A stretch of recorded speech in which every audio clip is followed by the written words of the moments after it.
अल्हम्दुलिल्लाहि रब्बिल आलमीन वस्सलातु वस्सलामु अला सय्यिदिल मुरसलीन अम्मा बाद फ़अऊज़ु बिल्लाहि मिनश शैतानिर रजीम बिस्मिल्लाहिर रहमानिर रहीम अस्सलातु वस्सलामु अलैका या रसूलल्लाह व अला आलिका व अस्हाबिका या हबीबल्लाह अस्सलातु वस्सलामु अलैका या नबी अल्लाह व अला आलिका व अस्हाबिका या नूर अल्लाह। प्रिय भाइरा আর মাদানী চ্যানেলের দর্শকবৃন্দ, আপনারা দেখছেন অনুষ্ঠান প্রিয় নবী সাল্লাল্লাহু আলাইহি ওয়াসাল্লামের দান। এই অনুষ্ঠানে আমরা হুজুর পুর নূর সাল্লাল্লাহু আলাইহি ওয়াসাল্লামের দান সম্পর্কে, নবী সাল্লাল্লাহু আলাইহি ওয়াসাল্লামের দয়া সম্পর্কে আর মাফ করা সম্পর্কে আমরা জেনে থাকি। চলুন আগে আমরা দরুদ শরীফের একটি ফজিলত শ্রবণ করি। নবী করিম রউফুর রহিম সাল্লাল্লাহু আলাইহি ওয়াসাল্লাম ইরশাদ করেছেন, যে ব্যক্তি আমার উপরে প্রতিদিন 1000 বার দরুদ শরীফ পাঠ করবে তো সে দুনিয়া থেকে বিদায় নেবে না ওই সময় পর্যন্ত যতক্ষণ না দুনিয়াতে থেকে জান্নাতে তার জায়গা না দেখে নেয়। সুবহানাল্লাহ। সাল্লু আলাল হাবিব সাল্লাল্লাহু তাআলা আলা মুহাম্মদ সাল্লাল্লাহু আলাইহি ওয়াসাল্লাম। প্লিজ ভাইরা, আমার নবী সাল্লাল্লাহু আলাইহি ওয়াসাল্লামের শান দেখুন কি যে একবার আমার নবী সাল্লাল্লাহু আলাইহি ওয়াসাল্লামকে দেখে নেয় আর ইমানের অবস্থায় তার মৃত্যু হয়ে যায় তো সে সাহাবী হয়ে যায়। আর সাহাবীদের মর্তবা অনেক রয়েছে। আমার নবী সাল্লাল্লাহু আলাইহি ওয়াসাল্লাম বলেছেন, আমার সাহাবা কেরাম নক্ষত্রের মতো, তারকার মতো। যে কেউ একটি নক্ষত্রের অনুসরণ করতে সক্ষম হয়ে যাবে, ফলো করতে সক্ষম হয়ে যাবে, সে কামিয়াব হয়ে যাবে। হযরতে আল্লামা হাফিজ ইবনে হাজার আসকালানি রহমতুল্লাহি তাআলা আলাইহি বলেন, যে সকল সৌভাগ্যবানরা ঈমান অবস্থায় আল্লাহ পাকের প্যারা হাবিব সাল্লাল্লাহু আলাইহি ওয়াসাল্লামের সাথে সাক্ষাৎ করেছে এবং ঈমান সহকারে দুনিয়া থেকে বিদায় নিয়েছে, সেই সৌভাগ্যবানদেরকে সাহাবী বলা হয়। সাহাবীদের অনেক সম্মান রয়েছে। সাহাবা কেরাম আমার নবী সাল্লাল্লাহু আলাইহি ওয়াসাল্লামকে নিজের জানের চেয়েও বেশি ভালোবেসেছে। নবী সাল্লাল্লাহু তাআলা আলাইহি ওয়াসাল্লাম যা যা আদেশ করেছেন সাহাবা কেরাম তা পালন করার পুরো চেষ্টা করেছে। নবী সাল্লাল্লাহু আলাইহি ওয়াসাল্লামকে সাহাবা কেরাম নিজের মা, বাবা, স্ত্রী, সন্তানের চেয়েও বেশি ভালোবাসত। সাহাবা কেরাম আলিম রিদওয়ানকে আল্লাহ রাব্বুল আলামিন এত সম্মান দান করেছে কি দুনিয়ার কোনো ওয়ালি, কোনো গস, কোনো কুতুব, কোনো আবদাল আর কোনো আবিদ যতই ইবাদত করে আল্লাহর নৈকট্য লাভ করার চেষ্টা করুক না কেন, তারা কখনো সাহাবা কেরামের মর্যাদা পর্যন্ত পৌঁছতে পারবে না। সাহাবা কেরাম যদি এক মুঠো জব যদি সদকা করে আর দুনিয়ার মানুষ যদি পাহাড় সমতুল্য স্বর্ণ সদকা করে, তবুও ওই সাহাবা কেরামের এক মুঠো জবের সমপরিমাণ হবে না। এমন সম্মান আল্লাহ তাআলা সাহাবা কেরাম আলিম রিদওয়ানকে তার হাবিব সাল্লাল্লাহু আলাইহি ওয়াসাল্লামের কারণে দান করেছে।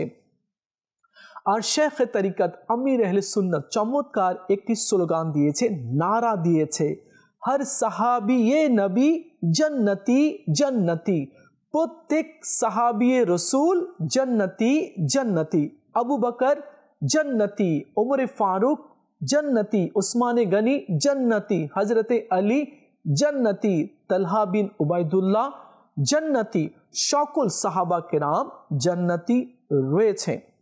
বর্ণিত হয়েছে কি যারা সাহাবা কেরামের ব্যাপারে ভুল ধারণা করবে অথবা সাহাবা কেরামের শানে বেয়াদবি করবে তো সে বেঈমান হয়ে কুফরের মধ্যে মৃত্যুবরণ করবে। এই জন্য সাহাবা কেরামের ব্যাপারে কোনো কথা বলতে হলে 100 নয়, 500 নয়, 1000 বার চিন্তা ভাবনা করে বলতে হবে। হযরতে আবু হাসিব বশির রহমতুল্লাহি তাআলা আলাইহি বলেন, আমি ব্যবসা করতাম।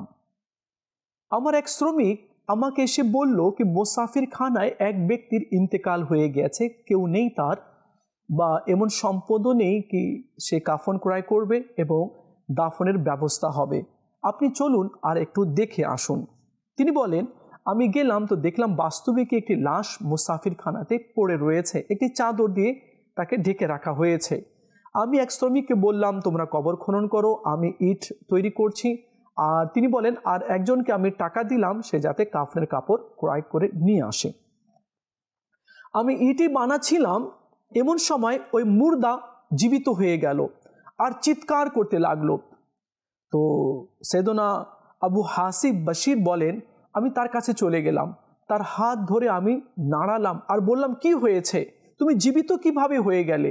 সে বলল, আমি সাহাবা কেরামের গুস্তাখ ছিলাম। আমি সিদ্দিক আকবর আর ওমরে ফারুক রাদিয়াল্লাহু তাআলা আনহুর শানে বেয়াদবি করতাম। ঘটনা হচ্ছে এই, কিছু এমন লোকের সংস্রবে আমি পড়ে গিয়েছিলাম কি তারাও সিদ্দিক আকবর ওমরে ফারুক রাদিয়াল্লাহু তাআলা আনহুর শানে গুস্তাখি বেয়াদবি করত। তো তাদের খপ্পরে পড়ে আমিও তাদের মতো হয়ে গেলাম আর দুই শেখেন এর ব্যাপারে আমি গালমন্দ করতে লাগলাম। আমার মৃত্যু হয়ে গেল। আযাবের ফেরেশতারা আমাকে জাহান্নামের দিকে টেনে হিচড়ে নিয়ে যাচ্ছিল আর বলা হলো, দেখো তোমার জন্য এই আযাব যা তোমাকে দেওয়া হবে, আর এই আযাব তুমি এই জন্য পেয়েছো কি তুমি শেখেন সিদ্দিক আকবর আর ওমরে ফারুক রাদিয়াল্লাহু তাআলার শানে বেয়াদবি করেছিলে। কিন্তু শোনো, তোমাকে এখন কিছুক্ষণের জন্য জীবিত করা হবে, যাতে করে তুমি তোমার বন্ধুদের এবং লোকদেরকে বলতে পারো কি যারা শেখেনদের ব্যাপারে বেয়াদবি করে তার কি অবস্থা হয়ে থাকে। তাই আমাকে জীবিত করা হয়েছে। আমি বেয়াদবি করেছি, আমার মৃত্যু ভালো হয়নি আর আযাব আমার জন্য অপেক্ষা করছে। তখন সৈয়দনা আবু হাসিব বশির বলেন, দূর হ, তোর উপরে অভিশাপ হোক, তুই সাহাবা কেরাম আলাইহিম রিদওয়ানের শানে বেয়াদবি করতে, তোমার অমঙ্গল হোক, আমি তোমাকে না কাফন দিব না দাফনের ব্যবস্থা করব। এই বলে তিনি সেখান থেকে চলে গেলেন আর তাকে দাফনও করলেন না। কিছুক্ষণ পর সে আবার মৃত্যুবরণ করলো। তার সঙ্গীরা তাকে কোনো মতে তার দাফনের ব্যবস্থা করে দিল। ইসলামী ভাইরা আর মদিনী চ্যানেলের দর্শকবৃন্দ, আপনারা শুনলেন कि साहबा केराम আলিম রিদওয়ান এর শানে আল্লাহ তাআলা আয়াতে করিমা নাজিল করেছে। আল্লাহ ইরশাদ করেছেন কি আমি তাদের প্রতি রাজি, তারা আমার প্রতি রাজি। তো যার প্রতি আল্লাহ রাজি হয়েছে তো তাদেরকে এভাবে করে ক্রিটিসাইজ করা বা তাদের শানে বেয়াদবি করা এটা কোনো মতেই ঠিক নয়। যে এমনটি করবে তার আখিরাত নষ্ট হবে। সাহাবা কেরাম আলিম রিদওয়ান দ্বীনের জন্য আর দ্বীনকে প্রসার করার জন্য তারা নিজের জান পর্যন্ত উৎসর্গ করেছে, ফ্যামিলিকে ছেড়েছে, ব্যবসা বাণিজ্যকে ছেড়েছে, এমনকি আত্মীয় স্বজনকেও ছেড়ে ইসলামের খিদমতের জন্য তারা বেরিয়ে গিয়েছেন। সাহাবা কেরাম আলিম রিদওয়ানের কেমন তাদের কুরবানি ছিল, চলুন আমরা শুনি। হযরত সাইয়েদনা আবু জাহাম বিন হুযাইফা রাদিয়াল্লাহু তাআলা আনহু নিজের ভাইকে ইয়ারমুক যুদ্ধে তালাশ করছিলেন, চাচাতো ভাই ছিলেন। দেখি আমার চাচাতো ভাই কোথায় রয়েছে, সে জীবিত আছে কিনা, যদি জীবিত থাকে তো তাকে আমি পানি পান করাবো, তার চেহারাকে আমি পানি দিয়ে ধুয়ে দিব। তালাশ করলেন তো দেখলেন তার চাচাতো ভাই রক্তাক্ত অবস্থায় পড়ে রয়েছে আর উঠতেও পারছে না, মনে হয় কিছুক্ষণের মধ্যেই তার ইন্তেকাল হয়ে যাবে। তো হুযাইফা রাদিয়াল্লাহু তাআলা বললেন, আমি কি তোমাকে পানি দেব, পানি পান করবে? সে বলল হ্যাঁ, ইশারা করলো হ্যাঁ। যখন ইশারা হ্যাঁ করলো, পাশ থেকে আওয়াজ আসলো, আমাকে পিপাসা লেগেছে, আমাকে পানি পান করাও। তো হুযাইফা রাদিয়াল্লাহু তাআলা চাচাতো ভাই বলল কি তাকে আগে দিয়ে দাও। তো তার কাছে যখনই যাবে পানি দিতে তো পাশ থেকে আবার আওয়াজ আসলো, আমাকে পিপাসা লেগেছে, আমাকে পানি পান করাও। তো আবু জাহাম বিন হুযাইফা রাদিয়াল্লাহু তাআলা বলেন, আমি দেখলাম कि सैयदना अमर इब्ने आस रदियल्लाहु ताला अन्हुर भाई हजरत सैयदना हिशाम बिन आस रदियल्लाहु ताला अन्हु रक्ताक्त अवस्थाয় পড়ে রয়েছেন। যখনই আমি তার কাছে যাব পানি দিতে যখনই পৌঁছলাম তো তার রূহ বের হয়ে গিয়েছিল। তো ভাবলাম কি যে পাঠিয়েছে তাকে পানি দিই। তো তার কাছে যখন পানি নিয়ে গেল, সেও ইন্তেকাল করলো, শহীদ হয়ে গেল। প্রথমে চাচাতো ভাই যার কাছে এসেছিল তাকে পানি পান করাবে, সেও ইন্তেকাল হয়ে গেল। সাহাবা কেরামের উৎসর্গটা দেখুন। পানি প্রয়োজন, রক্তাক্ত অবস্থায় রয়েছে, রক্ত ঝরছে, পানির প্রয়োজন আছে, কিন্তু অন্যকে ওই মুহূর্তে পানি দিচ্ছে। ওই সাহাবা কেরামেরও পানির প্রয়োজন আছে। যখন শুনলেন কি কেউ পানি চাচ্ছে, তো বলেন আমাকে নয়, তাকে দাও পানি, তার বেশি প্রয়োজন রয়েছে। তো দেখুন সাহাবা কেরামের অবস্থা দেখুন, সাহাবা কেরামের আখলাক দেখুন। যখন কিছু সাহাবা কেরাম মক্কা থেকে মদিনায় হিজরত করে গেল, কারণ আমার নবী সাল্লাল্লাহু আলাইহি ওয়াসাল্লাম হিজরত করে মদিনাতে তশরিফ নিয়ে গিয়েছিলেন। তো দলে দলে সাহাবা কেরাম যাচ্ছেন। তো মুহাজির সাহাবি আর মদিনাতে যে সকল সাহাবি তারা আনসার সাহাবি। তো আমার নবী সাল্লাল্লাহু আলাইহি ওয়াসাল্লাম বললেন, তোমরা যদি পারো তাহলে এই মুহাজির সাহাবাদের সহযোগিতা করো। তো যে সাহাবির বাড়িতে দুটি উট ছিল, একটি উট দিয়ে দিল, দুটি ঘোড়া ছিল, একটি ঘোড়া দিয়ে দিল, দুটি কাপড়ের কাপড় ছিল, একটি কাপড় দিয়ে দিল, দুটি ঘর ছিল, একটি ঘর দিয়ে দিল। এইভাবে করে নিজের মুহাজির সাহাবাদের হেল্প করলো, সহযোগিতা করলো, তাদেরকে এস্টাবলিশ করলো, তাদেরকে ব্যবসা করার সুযোগ দিল। তো এটা ছিল সাহাবা কেরামের আচরণ, তাদের ব্যবহার, কি ইসলামের প্রতি, মুসলমানের প্রতি কীরূপ তাদের আচরণ, কীরূপ তাদের সহযোগিতা ছিল। এগুলো সব আল্লাহ নবী সাল্লাল্লাহু আলাইহি ওয়াসাল্লাম সাহাবা কেরামকে শিখিয়েছেন। প্রিয় ইসলামী ভাইয়েরা আর মদিনী চ্যানেলের দর্শকবৃন্দ, সাহাবা কেরাম আলিম রিদওয়ানের শান অনেক ঊর্ধ্বে রয়েছে। আমার নবী সাল্লাল্লাহু তাআলা আলাইহি ওয়াসাল্লাম সাহাবা কেরামের ব্যাপারে ইরশাদ করেছেন। কি ইরশাদ করেছেন চলুন আমরা শুনি। যে ব্যক্তি আমার সাহাবীকে মন্দ বলল, তার প্রতি আল্লাহ পাক, ফিরিস্তা এবং সকল মানুষের অভিশাপ। তো সাহাবা কেরামকে মন্দ যে বলবে, তো সে নিজের ক্ষতি সে নিজেই ডেকে নেবে। সাহাবা কেরামকে সম্মান দিতে হবে, সাহাবা কেরামের শানগুলো বর্ণনা করতে হবে। রসুলের সাহাবি হওয়া আল্লাহ পাকের অনেক বড় নিয়ামত। তাবেই বুজুর্গ হজরতে আব্দুল্লাহ বিন ওয়াহাব রাদিয়াল্লাহু তাআলা আনহু বর্ণনা করেন कि हज़रते सैयदना इमाम मालिक रहमतुल्लाहि ताला अलैह বলেন, যখন হুজুর পুনুর সাল্লাল্লাহু আলাইহি ওয়াসাল্লামের প্রিয় সাহাবা সিরিয়ায় আসলো, তো তখন একজন সেই সাহাবা কেরামকে দেখে বলল, সেই রবের শপথ যার হাতে আমার প্রাণ রয়েছে, হজরতে ঈসা আলাইহিস সালামের হাওয়ারি অর্থাৎ সাথী যাদেরকে ক্রুশবিদ্ধ করা হয়েছিল এবং যাদেরকে করাত দিয়ে দ্বিখণ্ডিত করা হয়েছিল,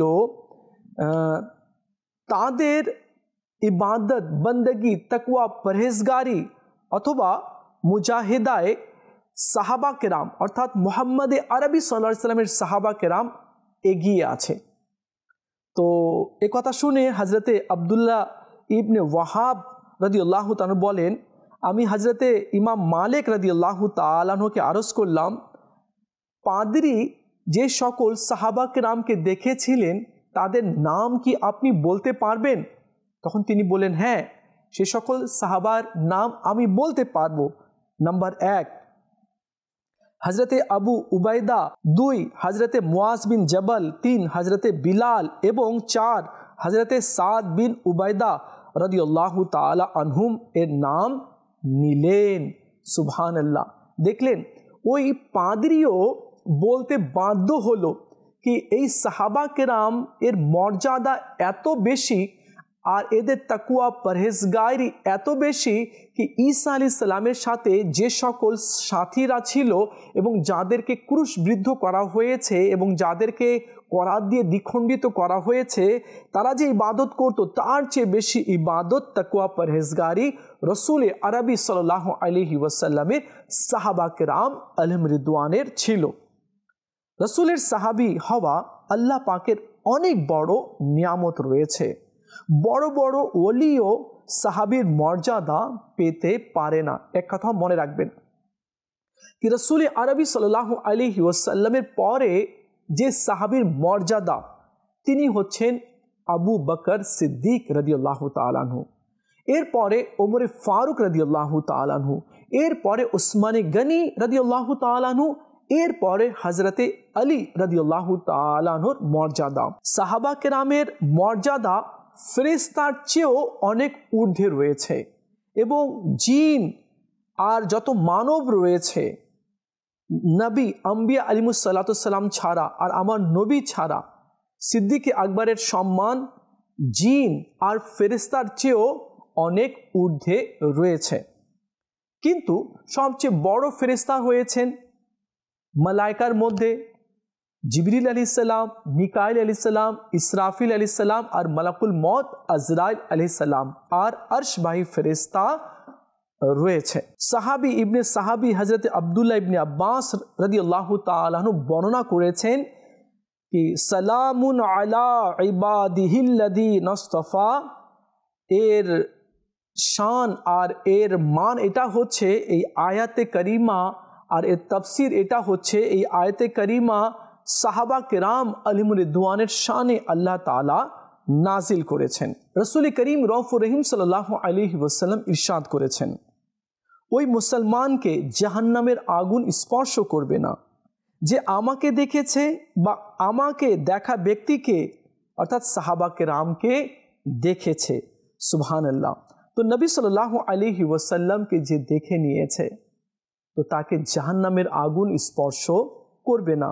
আরেকটি হাদিস আমরা শুনি, নবী করিম সাল্লাল্লাহু আলাইহি ওয়াসাল্লাম ইরশাদ করেছেন, আমার সাহাবাদের মধ্যে যেই সাহাবী যেই ভূমিতে ওয়াফাত লাভ করবে, তবে কিয়ামতের দিন সেই সাহাবীকে সেখানকার মুসলমানদের জন্য নূর ও পথ নির্দেশক বানিয়ে উঠানো হবে।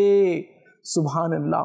এখন যে শহরে সাহাবা কেরামের মাজার রয়েছে, সাহাবা কেরামের যেখানে কবর রয়েছে, যেখানে তিনি শুয়ে রয়েছেন, তো কিয়ামতের দিন সেই সাহাবীকে সেখানকার মুসলমানদের জন্য নূর ও পথ নির্দেশক বানিয়ে উঠানো হবে।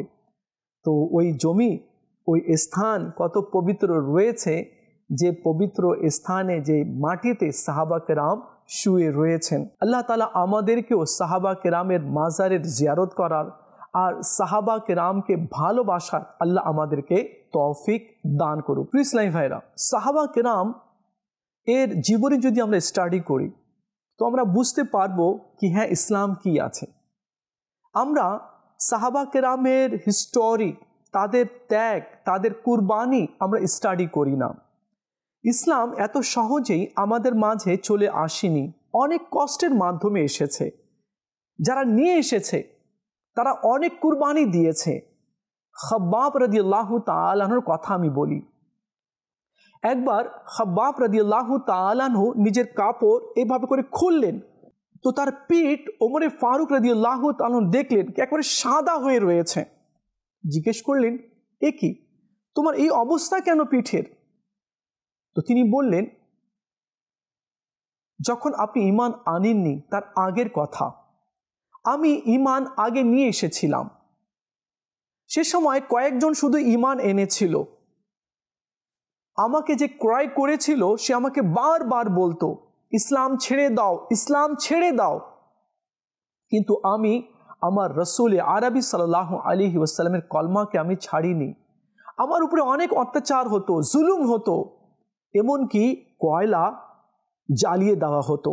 আগুন যখন দাউ দাউ করে কয়লার উপরে জ্বলতো তো আমার কাপড় খুলে আমাকে ওই আগুনের মধ্যে শোয়াই দেওয়া হতো, আর আমার বুকে বড় বড় পাথর দিয়ে দেওয়া হতো।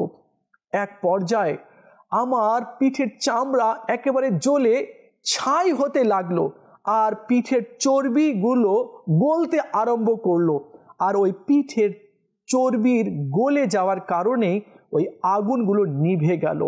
আমাকে এত কষ্ট দেওয়া হয়েছে, কিন্তু তারপরেও আমি ইসলামকে ছাড়িনি। কেননা আমি যদি রাসূল আরবি সাল্লাল্লাহু আলাইহি ওয়াসাল্লামকে ছেড়ে দিই তাহলে আমি ধ্বংস হয়ে যাব, আর ইসলাম হক রয়েছে। কিছু এমনও সাহাবী রয়েছেন যারা এক ওয়াক্তের নামাজ পড়েনি, যারা রমজানের একটি রোজাও রাখেনি, আর একটা উমরা বা হজও করেনি, অথচ তিনি সাহাবী হয়েছেন আর জান্নাতি হয়েছেন। সেটা কিভাবে? আমার নবী সাল্লাল্লাহু আলাইহি সাল্লাম যুদ্ধের জন্য সাহাবা কেরামকে নিয়ে যাচ্ছিলেন। এক ব্যক্তি দেখলো সে ছাগল চড়াচ্ছিল। আমার নবীকে এসে বললেন, আপনারা কোথায় যাচ্ছেন? বলে, যুদ্ধের ময়দানে যাচ্ছি। আমি যদি ঈমান নিয়ে আসি তো আমার জন্য কি রয়েছে? আমার নবী সাল্লাল্লাহু আলাইহি সাল্লাম বললেন, তোমার জন্য জান্নাত রয়েছে। বলে, আমি যদি যুদ্ধ করি তো আমার জন্য কি রয়েছে? বলে, তোমার জন্য জান্নাত রয়েছে। সে ব্যক্তি আমার নবী সাল্লাল্লাহু আলাইহি ওয়াসাল্লামের কাছে এসে কলমা পড়লো, মুসলমান হয়ে গেল। কিছু সময় হলো মুসলমান হওয়ার, যুদ্ধের ময়দানে চলে গেল, যুদ্ধ করতে করতে শহীদ হয়ে গেল। দেখুন, এই যে ঈমান আনলো আর শাহাদাত বরণ করলো, জান্নাতি হয়ে গেল। তো এটা হচ্ছে আমার নবী সাল্লাল্লাহু আলাইহি সাল্লামের শান, আমার নবী সাল্লাল্লাহু আলাইহি সাল্লামের মর্যাদা। যে কেউ আমার নবীকে দেখে নিল আর ঈমান নিয়ে দুনিয়াতে গেল, সে সাহাবী রয়েছে। আর সাহাবীর মর্তবাতে কেউ পৌঁছতে পারবে না, কোনো ওলি আর কোনো কুতুব, কোনো গসও পৌঁছতে পারবে না। আল্লাহ রাব্বুল আলামিন আমাদের সবাইকে বোঝার তৌফিক দান করুক। আর আল্লাহ তাআলা আমাদের সবাইকে সাহাবা কেরামের সম্মান করা আর তাদের দেখানো পথে চলার আল্লাহ আমাদেরকে তৌফিক দান করুক। দেখা হবে আগামী পর্বে, আরেকটি বিষয় নিয়ে আলোচনা করব। ততক্ষণ ভালো থাকবেন আর মদিনী চ্যানেলের সঙ্গেই থাকবেন।